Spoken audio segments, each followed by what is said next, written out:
welcome to the Heat Beat Podcast. I'm your host, Giancarlo Navas, and with me today, on the bottom of the screen here on Twitch, you can find our Twitch page at twitch.tv/MIAHeatBeat. If you are a podcast-only listener, come on, join. All our podcasts are live, and we're having a ton of fun here on Twitch.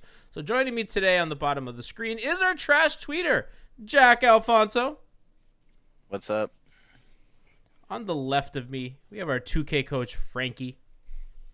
What it do, baby? And on the bottom left, the Moose himself, Alex Musibuy. What's going on, people? How we doing today? It's good because we actually get a damn show after a Heat win, and that's not very often, right?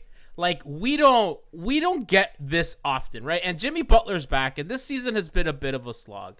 And Alex in chat is pointing out that Jack has a cheesy sports writer jacket. Yeah. Also, chat's asking if our intro song is on Spotify. Our intro song is not on Spotify. That is an exclusive that you only get when you listen to the podcast. This goes to show you that Alex doesn't watch the pregame show because Jack is. Yeah, that's really fucked up. Actually, no, I watch. Well, first of all, I'm driving home. No. Alex. Trust baby. I think Moose just revealed that he too doesn't. Miami a little bit. The league in Alex's. Yeah, we have a lot of Alex's. Podcast has more Alex's. No, we have the game cornered. All right, guys. So I wanted to be very succinct and focused today because I think there's a lot to take from that Kings game, and I think it's funny to say that about a fucking Kings game, because it's the Kings. But the Kings were on a 3-game winning streak. They were looking pretty good. Their offense is like legit good, and they have like probably the fastest player in the NBA. Right, De'Aaron Fox is fucking awesome. He's a stud. I know Buddy Hield has that contract, but the dude can flat out shoot. And, they're not the best team, right? But, when the Heat were on a 5-game losing streak and any of these wins, we take any of these. I think Siobhan said it on Hangover Time last night. It's like the first one, or the other day, like the first win after the losing streak is always going to be the hardest. And then you kind of get rolling from here. So let's talk positives because there were a lot. And we have to start with Jimmy Butler and what he brings to the team. I tweeted out the other day, Jack, that the Heat are 19th in free throw rate. They get to the rim the second fewest times in the league, and that's even adjusted per pace. And that's just not how Jimmy Butler plays basketball. Jimmy Butler gets to the free throw line, and Jimmy Butler gets to the rim. And I think we saw that on full display yesterday. Got 16 free throws, was really in attack mode going north-south.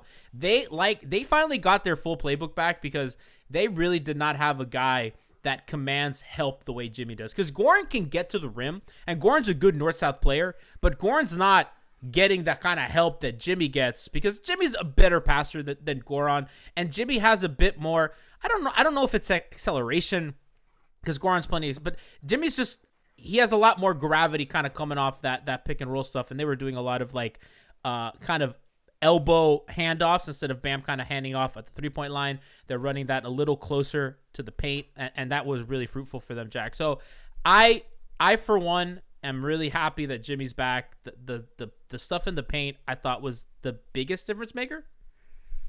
Yeah, I mean, it's really easy to forget what having a superstar come back does for this team. And I think you just don't remember how good Jimmy Butler is until you go several weeks without him, and all of a sudden a team that made the finals looks like a team that can't play NBA basketball. And, I mean, they still had all of the same – they have problems that they need to address, but this is at least the Heat team, right? Like, we're watching the Heat now. We were not watching the Heat basketball month or whatever. And I'm curious how you guys thought Jimmy Butler looked. We talked about it in the pregame show, and we've been talking about it, how he's going to look coming back. I was kind of worried that he might rush himself back, but I thought he looked good. Like, he was pretty quick. He looked kind of light on his feet in a way that, like, maybe I hadn't seen in a while. Not to say he was like quicker or whatever. There were definitely, I think, moments where like he wasn't getting the same lift that you'd want him to, or like, it just kind of seemed like there was some rust to shake off, which is ridiculous because he had like 37 and 8, which is incredible. But like, I thought he looked good. I thought he looked better than I could have hoped for him to look. And the whole like Jimmy Butler Bam dynamic is going to be a game changer. And I don't think we're ready for what that's going to look like because Bam is a completely different player. And like, we'll get into Bam. I still have issues with the way he played, but I think he needs to figure out his role once again within this new, I guess, Heat paradigm where they're actually healthy. Or we don't know if they're going to be healthy because, Tyler Herro.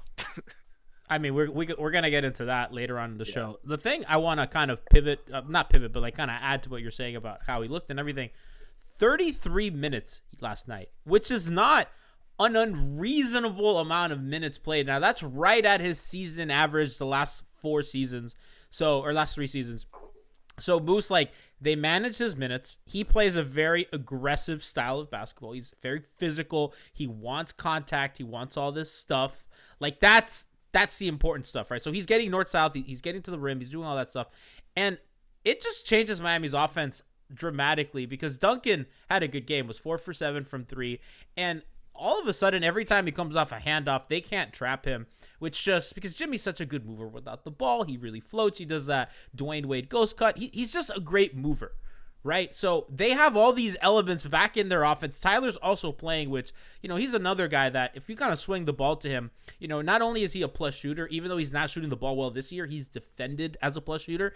And he's proven that he's going to attack a closeout. And if you're not in great position, he's going right by you. He's a really crafty finisher. That mid-range pull-up game has been money. We're over 50% shooting on that on the year, which is a trend that I'm going to bring up every time I can because that is legitimately like offense breaking for him as a player. So Jimmy, with all these cogs around him moving, they got a semblance of an offense, Moose.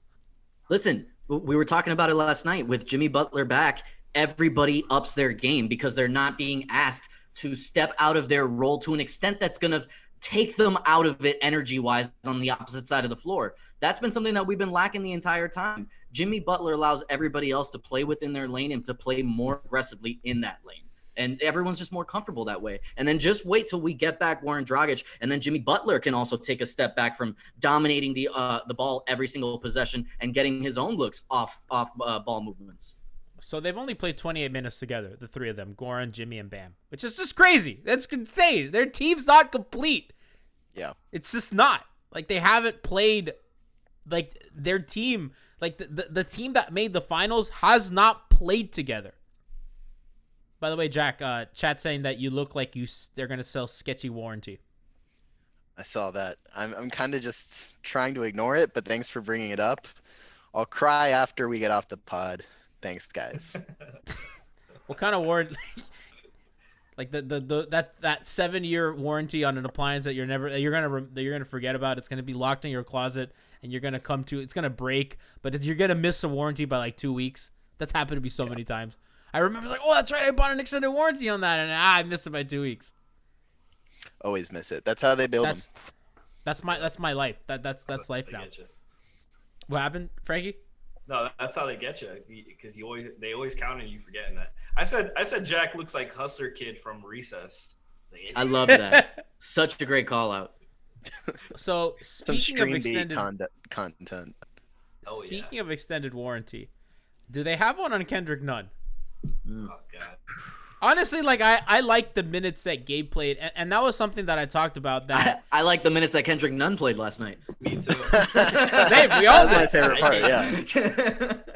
And I know that it was not a DMP coach's decision. He did not play because he had an outstanding test result, and I think the Heat, unlike the Sixers, did the responsible thing, did not play him. And when it came to Spo was settled in the rotation, and we know how Spo is. So Gabe was that guy, and that's what they were running with, right? So to me, that's a huge positive that Gabe looked good next to them, Frankie. Gabe looked good. He looked competent. I think he's a better on-ball defender than Nunn. He has a spot-up shooting game. I think he's a better playmaker and a better decision-maker than Nunn. Nunn has a little more zip going to the rim, especially. He has, he can dunk. Has a little left-hand jam that he's good at, and he's pretty igniting in a fast break. But I think in general, Gabe provides them a little more versatility. Yeah, because he can contribute on both ends more than Nunn can. Not that he's a good defender, but that but he tries. The effort's there, the angles. He takes better angles on screens. He is able to get into a lower stance defensively than Nunn is, and top of the 2-3 is more of a threat when Gabe is there with Jimmy or Andre or whoever else than when none is anywhere on defense.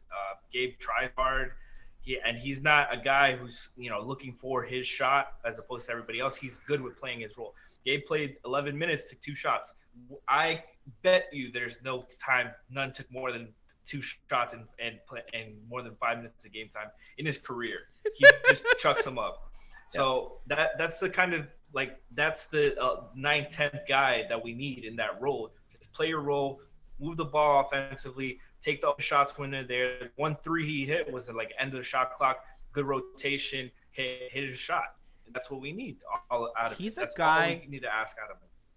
that I trust if they're swinging the ball, right? And they do this a lot. They'll get the penetration, and then they'll kick, and then it'll be swing. And if he's that last guy in the corner, because usually when they kick out, Duncan's the guy that catches it up top, Duncan or Tyler, and the defense is darting at all hell to get into them, either whether it's from the corner or from the middle.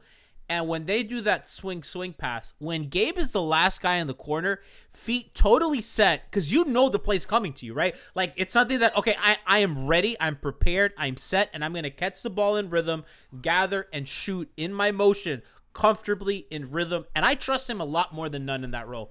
And I trust him to be there more. I think Nunn's a little bit more of a freelancer on offense. I think Gabe kind of picks his spots and stands there more, which is, I think, good when you have stars. When Jimmy's going to the paint, it's good. He needs to know where his pieces are. He needs to know his chessboard. There's never been a second that Kendrick Nunn has been on the floor where I didn't immediately know he was on the floor and I wasn't immediately annoyed by it. To Franky's point, when he gets the ball, he's going to take a shot or try to take a shot. Whereas Gabe Vincent, does exactly what I want from a 9th or 10th man. I want to not know he's there. That's the best thing I could ask from him, is that the fact that I'm not annoyed by Gabe Vincent is the most positive thing I could say about him, because I don't expect him to be good. He's not a good player. He's a end of bench player, and that's fine. But he does all of the things he needs to do, nothing more and nothing less. And he doesn't actively sabotage what they're doing on offense, to your point. He can do everything they're doing. And I think Moose put it perfectly, is having the stars back allows people to play within their lanes and be aggressive within their lanes. That's exactly it. You're not asking Gabe Vincent to score 20 points for you so you can win, which is a thing that they were doing only a week ago. Awful. And it was insane. And people were actually let's see what we can get from Gabe Vincent tonight. Like Alf said, he was marquee. That's insane. Yeah. He was on the graphic. He was on the graphic. That's wild. We talked about it in the chat. I seeing Gabe Vincent on the marquee gave me flashbacks to the 2015 Heat season. We went through those dark days, the period in between the Dwayne Wade, Miami Big 3 era, and Jimmy Butler. We went through those dark days where we saw G Leaguer after G Leaguer get hyped up as if they could be the next big thing. We're going to get into one of those G Leaguers. I never want to hear it again. We got to get to some of the Rodney content later. So CH Torres in chat asked, which is actually something that I wanted to get to, how did you guys feel about Strus being in the closing lineup? So I actually am going to defend this, because at the time it was a little frustrating, but I understood it, because the Heat were having issues with the Kings speed, and De'Aaron Fox was absolutely tormenting them all night, torturing, all everything in every adjective in the book. They could not stay in front of him. And it's, not that Duncan and Tyler and Gabe are good defenders, right? But I mean, there just comes a point that there's nothing they could do, because even Jimmy was on him at times, and it was just, he's just too fast. He's one of those guys that he's a special offensive player. So what the Heat decided to do is, okay, well, in pick and roll, he's just killing us. And also he was very willingly taking pull-ups and threes, and he was beating our guys even in drop. So they're let's switch. Let's downsize, because our offense is best when Jimmy Butler's at power forward with shooters. So what they did is they went Duncan, Tyler, Strus, Jimmy, and Bam. and they're like Jimmy Bam shooters, which has been one of their best lineups all season. Because if you look at any variation of it, it's outscoring opponents by double digits per 100 possessions in any permutation that you look at, right? Andre is a bit tougher because he's not guarded as much as Strus is, so that's kind of the decision. And I think that it kind of came between Andre and Strus, but I like the spacing they got. And when the Kings were attacking on offense, the Heat were switching. And what they would do is they would, in the beginning, Bam was switching on to De'Aaron Fox, and then those possessions became Buddy Hield isolations, right? Because they're not a sophisticated offense outside of, Fox beats anybody off the dribble, and then they have chaos, and then they thrive. So when you have that Bam switch, all of a sudden, this huge center is guarding your guard, and your guard can't get past him, which is why Bam's a fucking beast. And then Buddy Hield all of a sudden is ISOing at the end of the shot clock. Then what the Kings did was, okay, well, and this is coaching. Let's have guard screen for De'Aaron, and we're going to get those switches, right? So then that's kind of where the Strus thing became pretty kind of apparent. It's like, well, what are they doing? Because now Max Strus is getting switched on to De'Aaron Fox, and it was a product of the Heat downsizing and saying we need to stop this guy. And then I think in the end it was a sound decision because, Andre's not going to give you the offensive versatility that Strus does, and I know that Andre's played really well, but I'm not mad at the decision, and I think Jimmy had it going, and you're gonna trust Jimmy in space, right? Because if they're just cramming the paint for him, it's not something you want. I don't know, Franky, like, do you feel the same way about it? Like, I understand, and like, Spo is playing with a limited deck. He doesn't have all his cards, so on a night like that, that's kind of what you got to do. But I understand why people were torn off by it.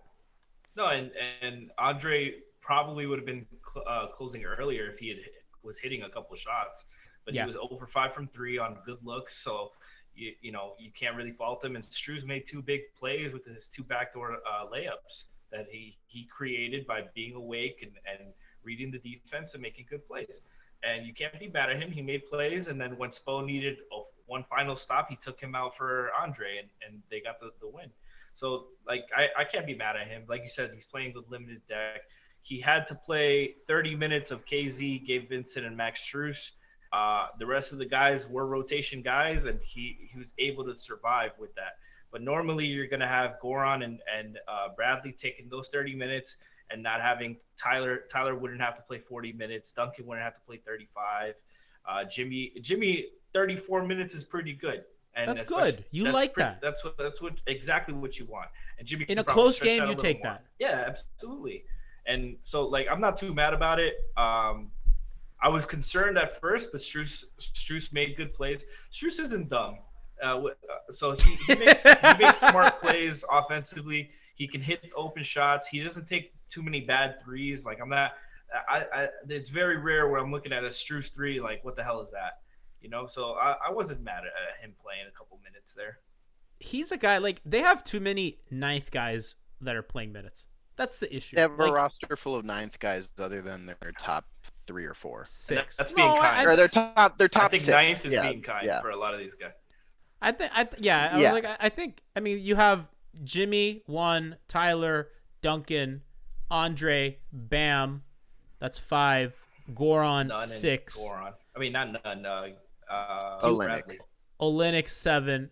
And Olynyk played well yesterday, and I thought that was kind of big for them because he's really given them nothing on offense, and he's better than that. I mean, he's a really good finisher, and I thought kind of once they got him rolling to the basket a little more, which is a product of playing with Jimmy, you're going to get more, your bigs are going to get more kind of north-south motion, and that really helped him, and he had a couple threes, so that was good. So I think they have 7 rotational NBA players, and then kind of after that, you have a lot of 8th, 9th guys being 8th guys, right? You have, Gabe and Strus and Mo Harkless, right, and all these, and KZ, as much as we love and hype him up. And listen, I want to be accountable on this show. We've talked so much shit about KZ, and he just like flat out did not look good, look bad, and rightfully got pulled, rightfully got benched, and he has to be better. And I think the reps are important, and I'm gonna hammer this home. He has to play because unless the coaching staff feels no, this is who he is, which it could be. I mean, he's been in the system for a year and change.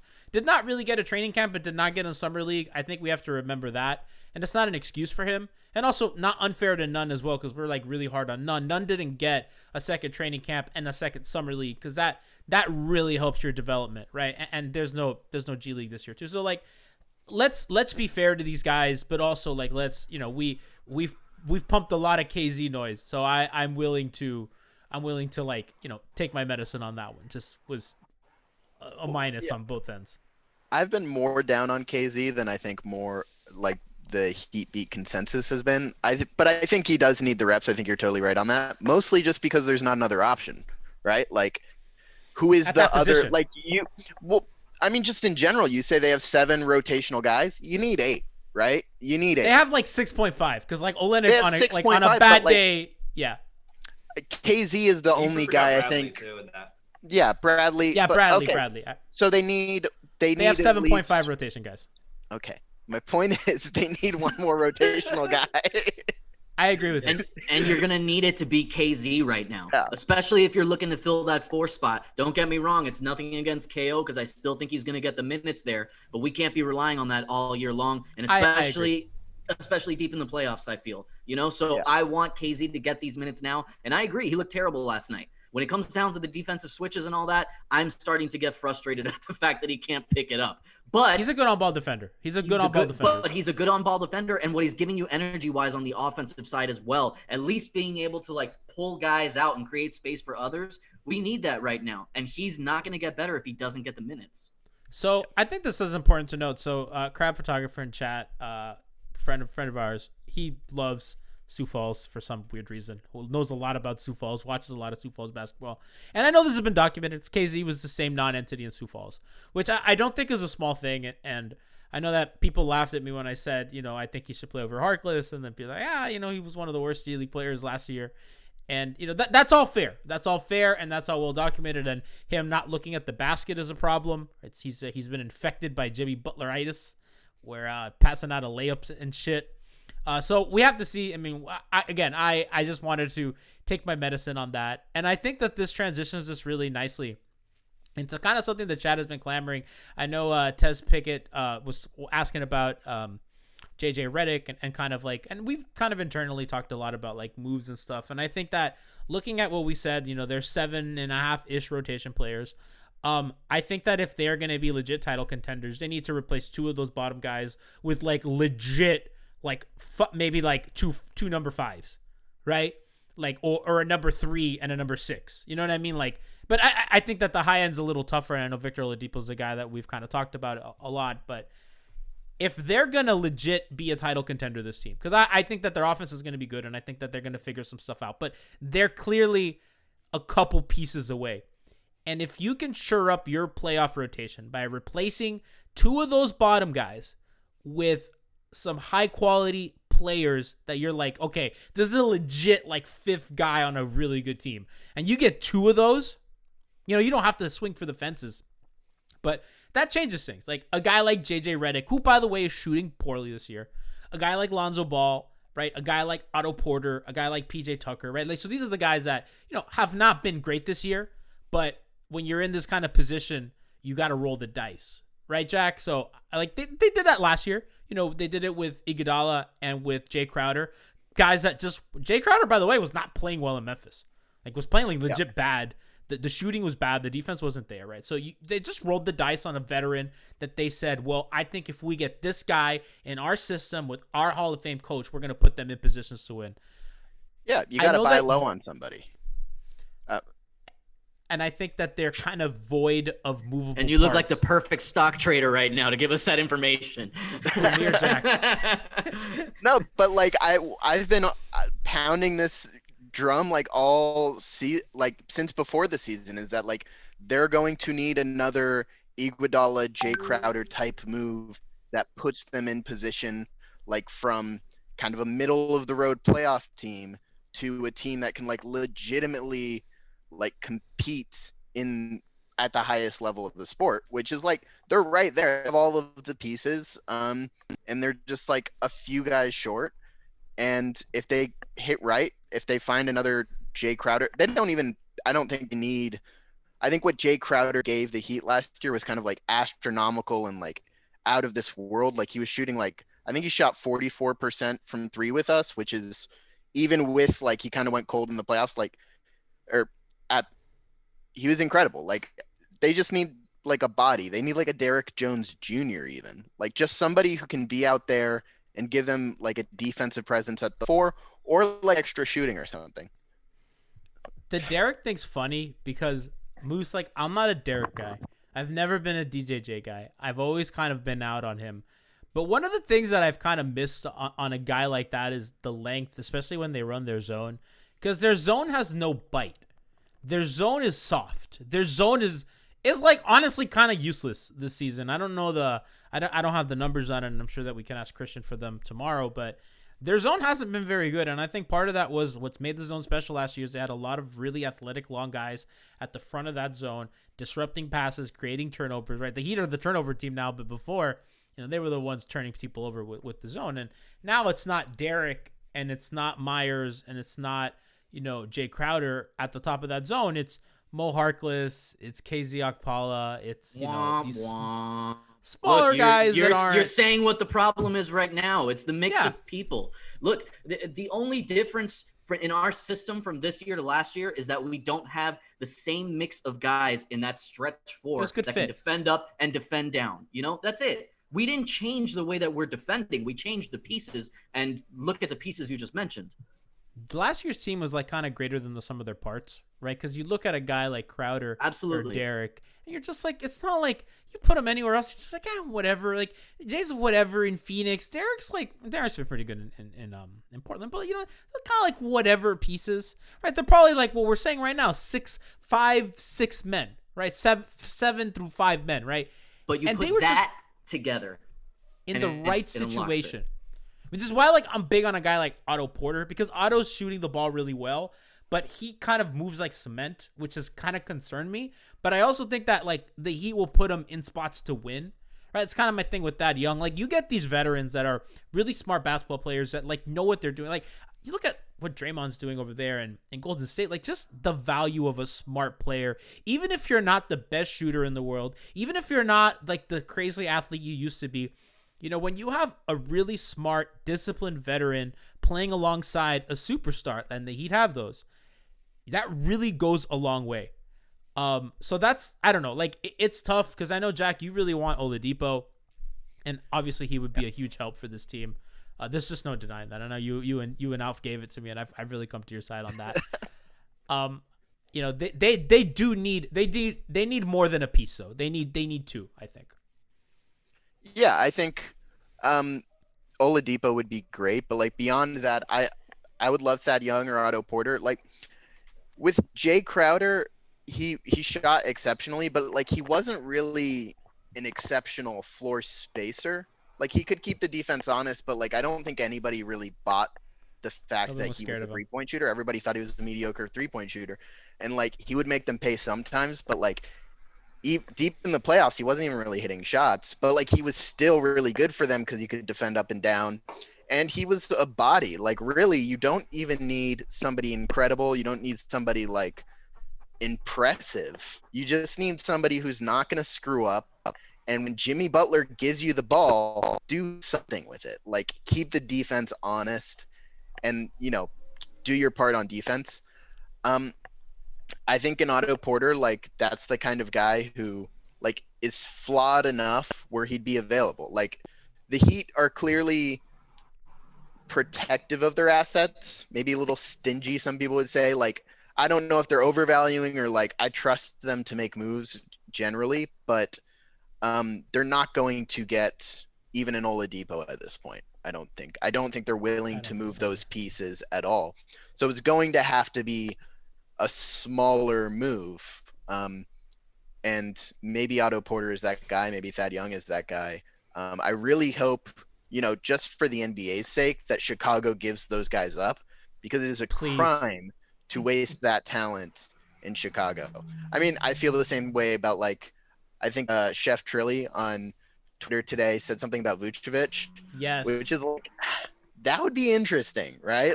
I don't think the Heat have the assets at all to get him, but a Vooch Bam front court would be incredible, I think. So my thing with that was, that's teams always force you to downsize in the playoffs, right? Especially I think in the West it'd be a little different. I think in the West you can get away with it. In the East, the Celtics play really small. And the Bucks will play Giannis at center and completely force you small.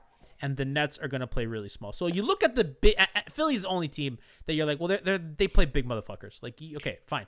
Yeah. We could play big against Philly. But Philly doesn't worry me. I mean, they almost won with Gabe Vincent. Like, I'm not really worried about Philly, right? So if I look at those three teams, I think, well, and Shirley and I had this conversation. I was like, well, typically a guy like Vooch gets played off the floor. And even the Lakers last year were played small by Kelly Olynyk and Jimmy Butler. Like, let's not forget that. Let's not forget that the Lakers went through the Western Conference playing two bigs. And when they got to the Heat and they were carving them up, they're like, never mind. We're just going to play AD at the 5 and LeBron at the 4. Right? We're not going to play two traditional centers, which was what they were doing.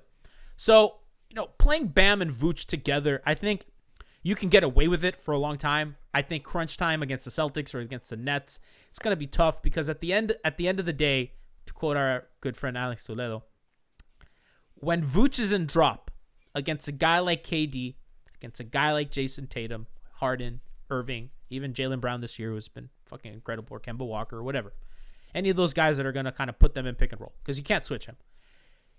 You have to bet that whatever damage they're going to do to you in a defensive scheme that they are built to exploit, that Vooch is going to win that back on the other end. You have to be sure of that. You have to be sure that whatever Vooch is giving up, because KD is feasting on that drop, and Kyrie and all that stuff, you have to be sure that Vooch is going to give you enough on the other end that you can survive playing that way. And that's where I have questions. But Vooch is good enough, and he is good enough of a shooter that it makes, and you know how I feel about playing two bigs. It makes me think. I agree with you. I don't think they have the juice. Yeah. Would he cost less than Oladipo? I think he would cost just as much, right? Like, no, I think. No, he would. Okay, maybe. Come on. I don't know what his contract looks like right now, but like he's not a free agent. They would have to give up like Herro or Duncan, which is like they're not going to do that for Vooch. Well, and like I'll be honest, I don't know if I sign off on that right now. No, I would not. This is literally the first time hearing this. I didn't see the Shep really tweet. Sorry, buddy. But so I'm just thinking about this now. But if you're telling me that's the price, I mean, no, I wouldn't do the trade. So he's under contract till 2023, and he's set to make 26, 24, and 22 million. So he has a declining base salary similar to Harrison Barnes, which I think is really interesting. Harrison Barnes has a similar kind of contract, which he's another guy that you can look at if you're the Heat and say, well, that's a guy that I feel like if he's in our system, that's a guy that started for a finals team, 2 finals. I'd be more interested in him than Vooch, if I'm being completely honest. I don't know what the contract is there though. Similar, kind of declining in the 20s, mid to low 20s. It expires after in 2 years, 20 million next year, 18 million the year after. Okay, I love these declining contracts. That's not that bad. It's not. It's reasonable. And I mentioned this the other day. The Heat have a kind of interesting offseason because they're not going to have a full max slot, but they're going to have some cap room, right? So they're going to be able to absorb a contract in a trade or outright sign a guy. And Duncan, if they're going to pay Duncan, his cap hold's really small. So if you remember last season, they had an issue they had fake cap space because even though they had $20-something million in cap space, Goran had a $28 million cap hold. So unless they renounced Goran's cap, which they were not going to do because they wanted to re-sign him, they didn't have real cap space. So this year they actually have real cap space because the cap holds are minimal. It's Duncan who's making peanuts, right? It's a little peon contract or whatever. Shout out, by the way, Twisted Tapioca. God, you're gifting so many subs. Fucking love you, man. Oh, God, what a hero. Twisted Tapioca for the gift sub. We appreciate that so much. And some people in chat are like, Orlando's not going to let Vooch go. They'd rather have Aaron Gordon, which the idea of Aaron Gordon might be better than Aaron Gordon in practice, but, he's a guy that, I said this before, the Heat have a culture that you bet on. They have the kind of culture that you think, we bring a guy in here and they're going to be good. And that's kind of where they are. And, man, it's just good. They're coming off a win. We can actually talk about them being good again.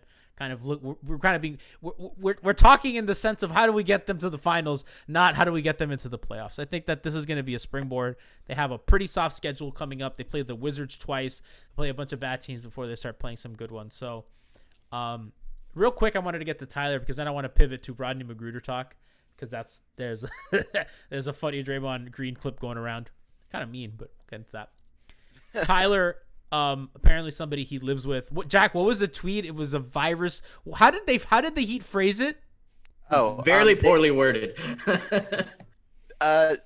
Will Manso posted something. Local 10 said, Heat say Herro may miss time for virus-related issue, which sounds... What are we doing? Just a weird phrasing. I don't know. Like, I guess that's correct. Like, that is what it is. It's a virus-related issue.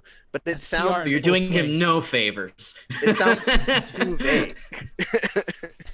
What kind of virus? Could be any virus. I mean, he already said last night the whole, like, you know, that somebody tested positive in his house. So it's already out there. You can just say COVID protocol and keep him out. Like, this is not helping when you know what his relationships are away from the court. I'm kind of annoyed that they go health and safety protocols. We all know what it is. Call it the damn COVID protocol. Well, that's why I like virus-related issues. Like, it's COVID, right? Like, yeah. Like, but that is the natural follow-up. It's not fucking weird. H1N1. It's COVID. Like, you can say what virus it is. Yeah.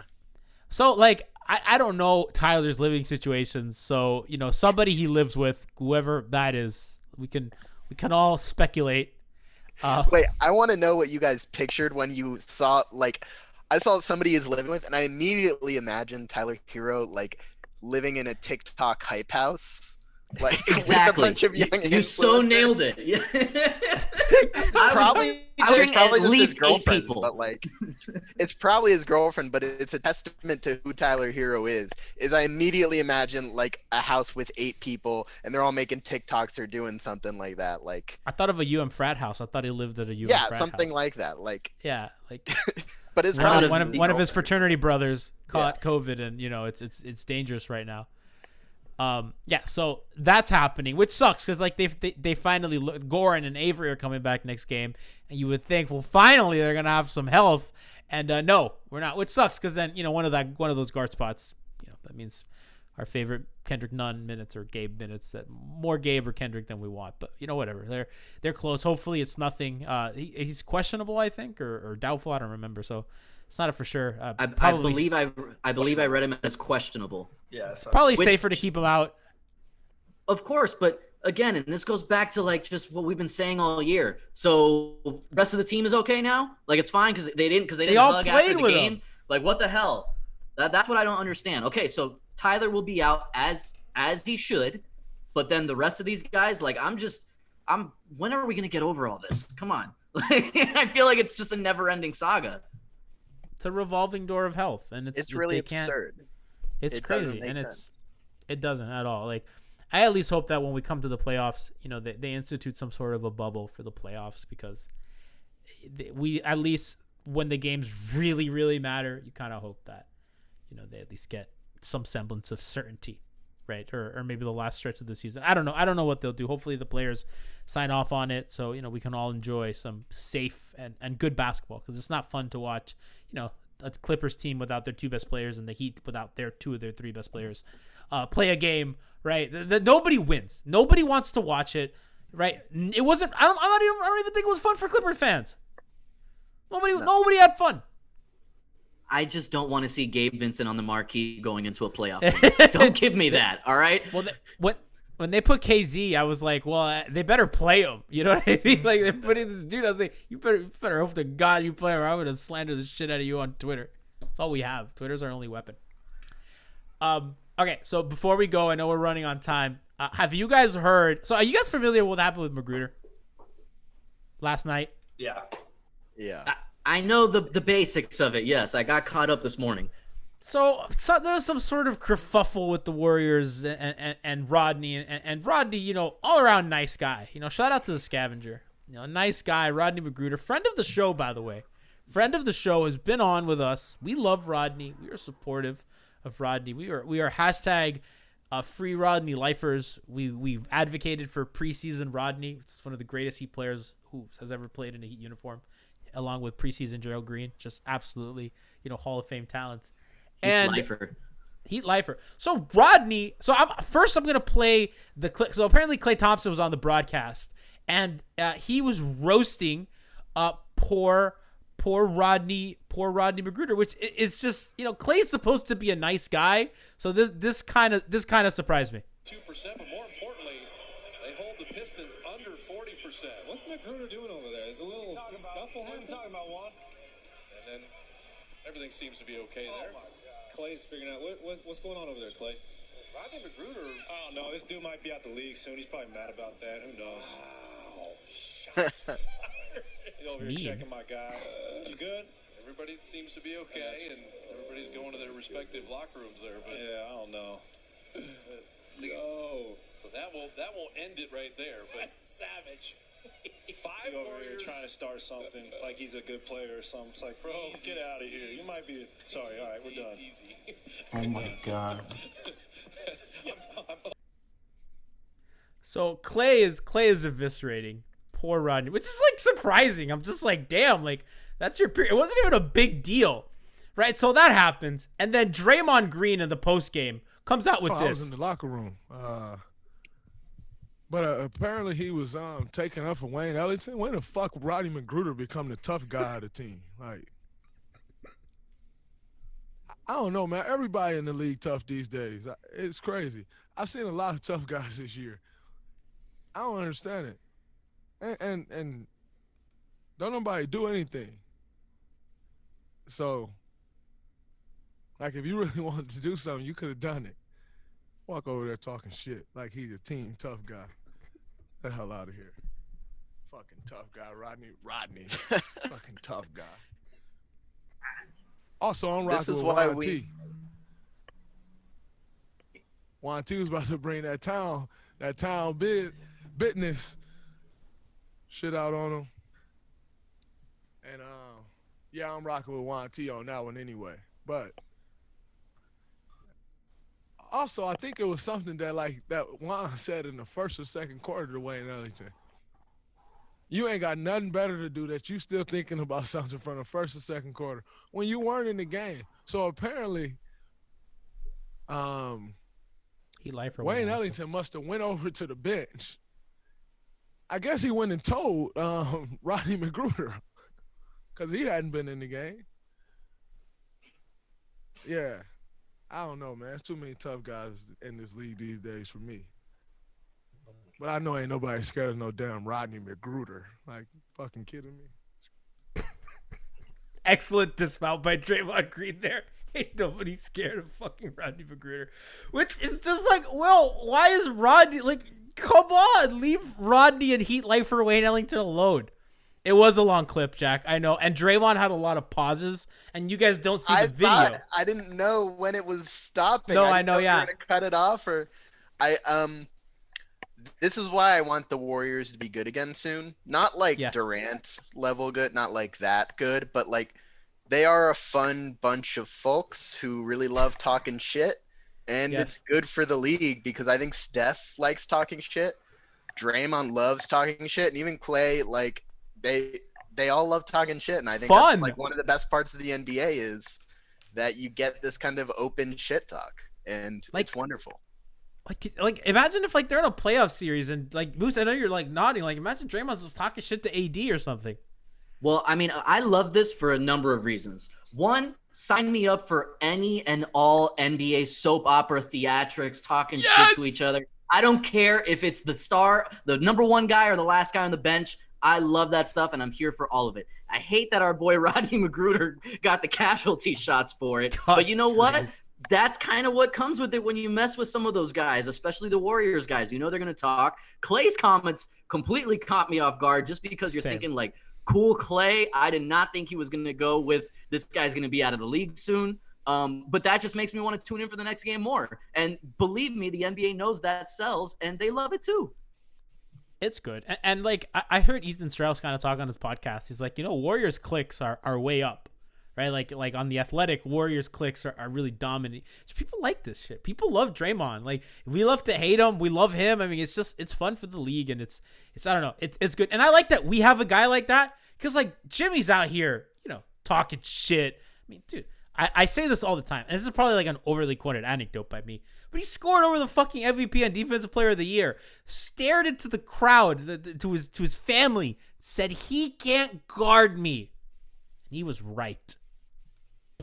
fucking. There was a awesome. moment where he was talking shit. I'm talking about Jimmy. He pulled over Precious. I guess Precious had missed a cut or something. I honestly wasn't paying attention to it. Neither was Precious, and he lit into him. And that's the type of energy that we need. You know, Jimmy was doing that everywhere else, and it just was kind of going in one ear, out the other, misconstrued. But that's what this team was very much lacking while Jimmy was out. That energy just changes everything for us.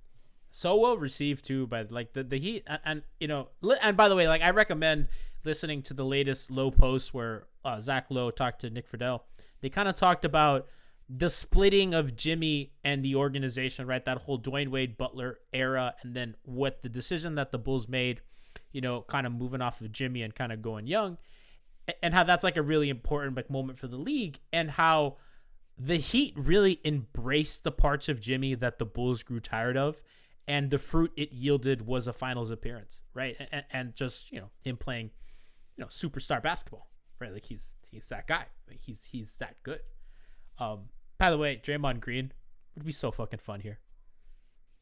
He should have always been here, but that's a whole other discussion. Draymond and Bam with Jimmy is just fucking awesome.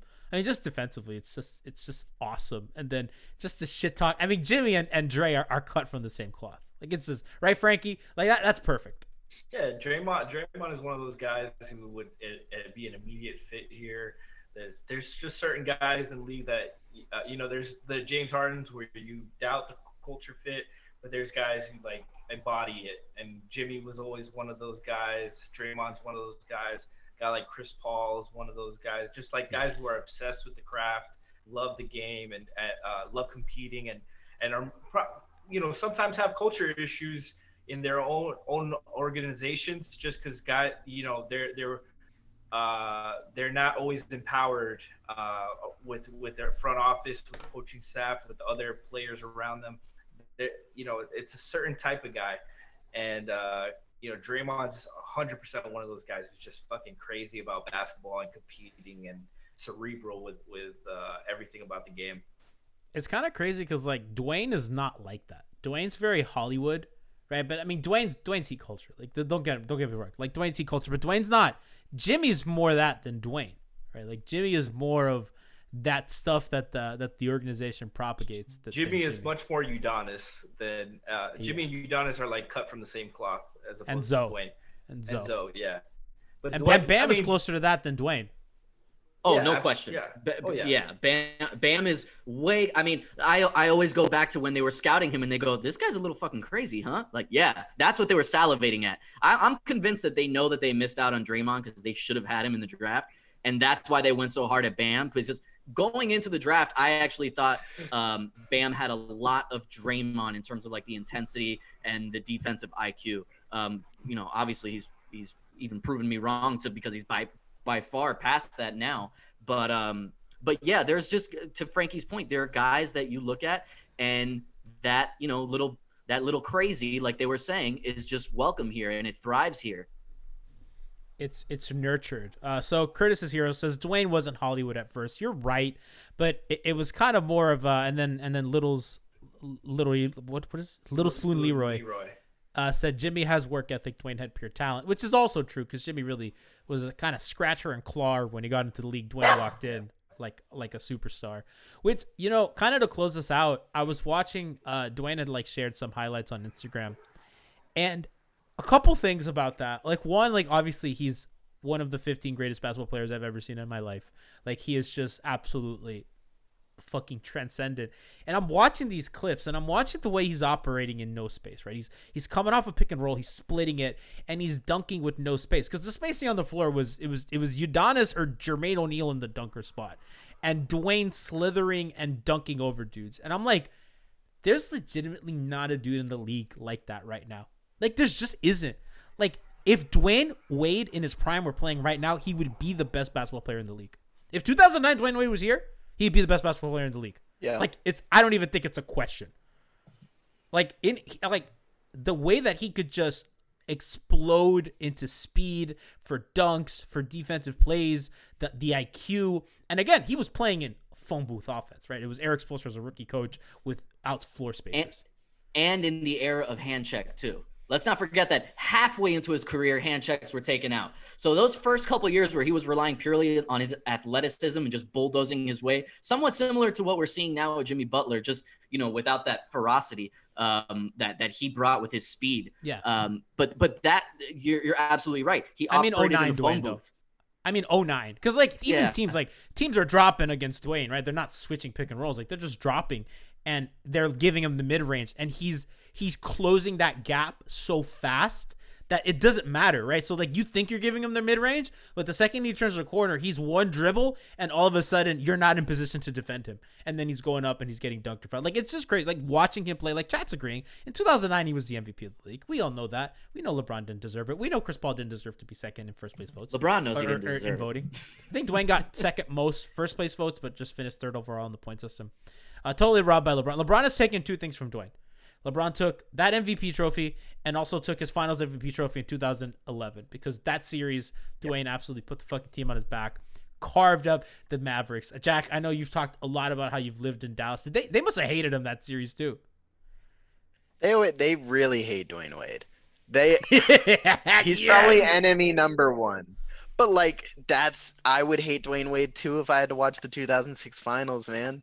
An experience but we of don't pure hate Dirk. joy for me. Do we hate Dirk? Do you hate Danny Green? Do you hate Gary Neal? I love Dirk. I love Dirk, but Dirk did not do us the way Dwayne Wade did the Mavs in 2006.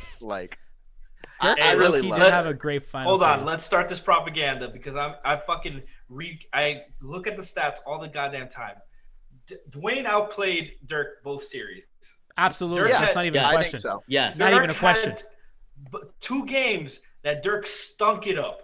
Mavs won both those games. The closeout game, and I think it was game 5. 3. Game 3. Game 3. No, the Heat won game 3. The Heat won game That Mavs team, I think, is incredibly underrated as a cast. I think Dirk is incredible. I think he does deserve credit for being a special talent, one of the greatest power forwards ever, Absolutely. One of the greatest international players ever. And he was great in 2011. I think Dwayne Wade outplayed him, and I think it goes incredibly underrated how good Jason Terry was. Tyson Chandler, incredible player. I think it goes underrated how good that Mavs roster was, because they immediately broke it up.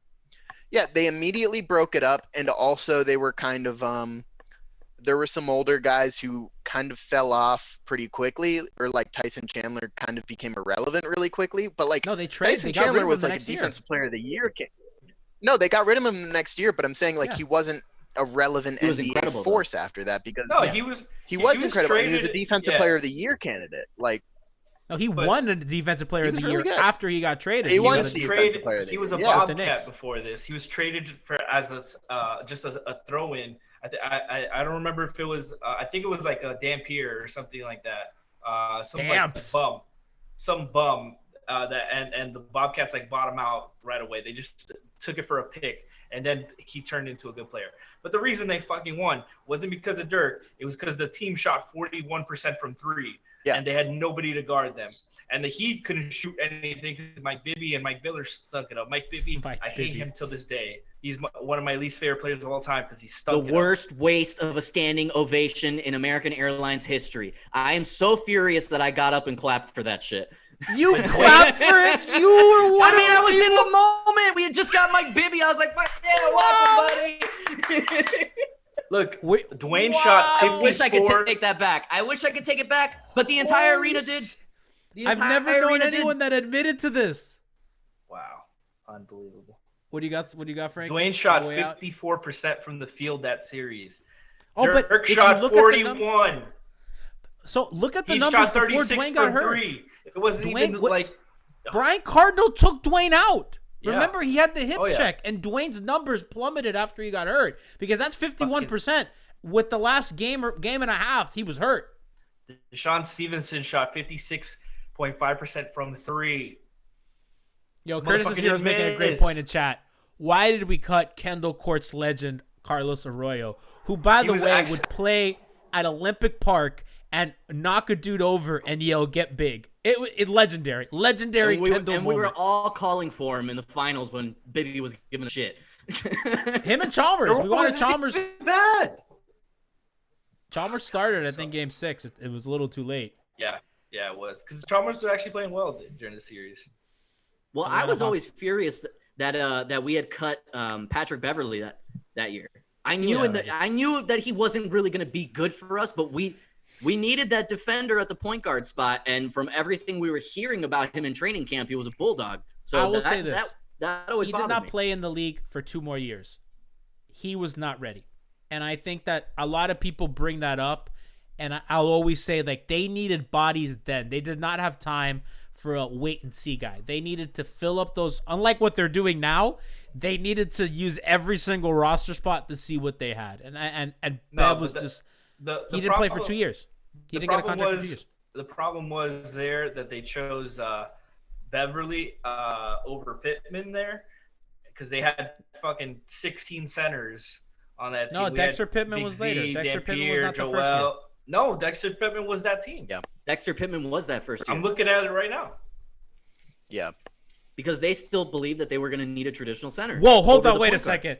Tez Pickett said Eddie House was a dud here. Absolutely not. Eddie House has one of my favorite Big 3 Heat moments ever when he had a game winner over James Harden. There you go, Moose. Over James Harden, Russell Westbrook, and Kevin Durant. And in an era that had a 27-game win streak, that had the greatest sporting moments that this city will ever fucking feel, a top 15 moment or 10 moment is Eddie House hitting a game winner over 3 MVPs and then doing the big ball dance on the sideline. I'm sorry.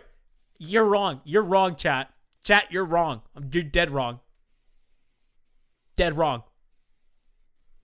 All right, guys. So we're wrapping up here. Get mad all over this. They legitimately had 6 big men. 6 don't even do it. You're just gonna. And none of them were good. Counting Udonis or Bosch. That's not even counting Udonis or Bosch. Big Z. No, you had Big Z and Pierre. You had McGruder. You had Joe Anthony. Oh, Big Cat. Joan Howard. Big Cat. You had Dexter Pittman. Why the fuck did we need so many big men? How many bigs did we have? We had Big Z, Big Cat. We had like 8 or 9. Half of our roster was dedicated to fucking big men when you're going to play LeBron and Bosch most of the minutes. They needed to give Big Cat more minutes. I'm a Big Cat guy. When the Raptors were going through their playoff run and we got all the Big Cat memes as an assistant coach, that made me happy as a 2009 Heat, Heat stan. I love that 2009. It should have been Draymond Green, but I'm just gonna I will never get over that. Really. Last question before we head out. Okay, I guess we'll combine them because KZ3925 gave 2 of them. How did Marc Gasol and Joakim Noah win Defensive Player of the Year when they're not great rim protectors? Because they prevented shots at the rim. They're just incredible IQ guys. Joakim was a switchy big. Right, and just was anchoring the league's best defense, and same with Marc. Marc's a genius. Marc didn't deserve it. Fuck Marc Gasol. LeBron deserved it, but Marc Gasol. No, whoa, fuck Marc Gasol. Whoa, There's never been a possession that he scored on where he didn't travel. Fuck that loser. Powell will always be better than you, you little brother piece of shit. Whoa, that was harsh. Got harsh. Fizdale fired. Got David Fizdale fired. He did.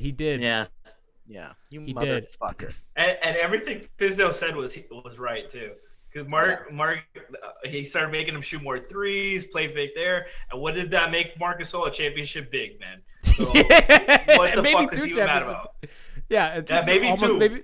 Maybe if he doesn't fucking evolve because David Fizdale said, "Hey, you should do this," and Marc Gasol throws a fucking Spoelstra coaching tree's real. Dan Craig, you're next. Okay, last one. KZ3925 asks the second question. Will Bam be a better defensive player of the year? Will Bam be better defensively than Joakim and Gasol? Absolutely. Well, maybe not. Maybe not Marc. Maybe not Marc. I think that Bam has an upside and potential that is yet to be you fulfilled. Said maybe not Marc. I think Joakim's the Marc's an all. If Bam, I think he will be. I think so. But Marc's. But you think Marc is a better defender than Joakim? Yeah, for sure. Really? I don't think so. Yeah, for sure. No, he's brilliant. He's just. Yeah, Joakim is too. No. Joakim in his prime was. No, but Marc's a different gear. But Marc wasn't switching on guys. Joakim was way more versatile, and Joakim that's holds fine. his own inside. It was a different era. There was less switching back then. Even now, they played during the same era. What are you talking about? They played simultaneously. I know, but the Bulls did more switching than And the Bulls didn't really switch that much. the Joakim Bulls- was not a It was switchy. the same time. They didn't drop. Yeah, what are you talking about? It was a different era. They won Defensive Player of the Year like a year apart. Like back to back. I'm just trying to cape Oh for no. my Yeah, Raptors this championship. is just setup. your Raptors No. bias here. Marc Gasol wasn't even I- the best defensive player on his own team. This is Yes, he was. bullshit. Tony Stop it. Allen. Conley. Tony Allen. And yeah, Tony I Allen's the forgot goat. about Tony Allen. Yeah. Tony Allen did nothing No. else and was still a high quality NBA starting player because he Yeah, was Mark- Fine. a dog, Okay. man. Marcus Gasol wasn't even first team all defense that year. Oh, that's right. I remember that. I actually remember that controversy. That was funny. No, but to Oh. answer the question, I don't think I think Bam might be a better individual defender than them. I don't know about team defender because one of the things that really highlighted those guys is that they got to play with great defenders as well. You had Joakim. Well, not play with Joakim. Taj Gibson. Joakim played with Taj Gibson and Luol Deng. What do you mean? Yeah. Okay. Uncle Luke. Yeah. I'll allow it. Yeah, What is this guy? and he had Tim what is this Thibodeau guy was a great talking defensive about? coach. I hate that Bulls team. I don't want to give them any credit. they Fuck were that good Bulls team. defense. But they were incredibly defensive. Yeah, they were Fuck them. superior Fuck them. defensive team. Heat and 5. Fuck them. Heat and No. 5.